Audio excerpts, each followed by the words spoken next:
இந்த செவ்வாய்க்கிழமை ருதுவானவங்க அப்படின்னா கொஞ்சம் போர்க்குணம் கொண்டவர்களாக இருப்பார்கள். இவர்களிடம் வாய் கொடுத்து வெற்றி அடைய முடியாது. கொடிய சுபாவமும் எண்ணமும் கொண்டவர்கள். இப்போ சிலர் கரப்பாம்பூச்சி வந்துன்னா பயப்படுவாங்க, ஒரு அலர்ஜி மாதிரி இருக்கும். இவங்க சப்பு சப்புன்னு அடித்து ஒரு கைட்டே தூக்கி வெளியே போட்டுருவாங்க. அந்த மாதிரி இவங்க ஒரு கொடூர குணம் அப்படி மாதிரி தான் இருக்கும். உங்களுக்கு பயம்ங்கிற என்பது கிடையாது.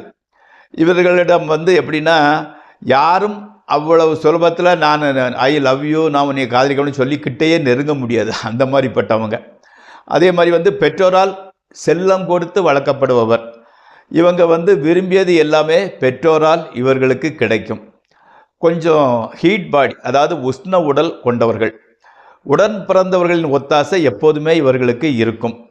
இவர்கள் பெரும்பாலும் தன்னுடைய கணவனுக்கு பின்னாலும் உயிர் வாழ்வர்கள். அதாவது அந்த பிற்காலத்தில் கணவன் இவருக்கு முன்னாலேயே உயிர் நீத்து விடக்கூடிய வாய்ப்பு இருக்குது. இவங்க கணவர் இறந்த பின்னாலும் இவர்கள் உயிர் வாழ்வார்கள்.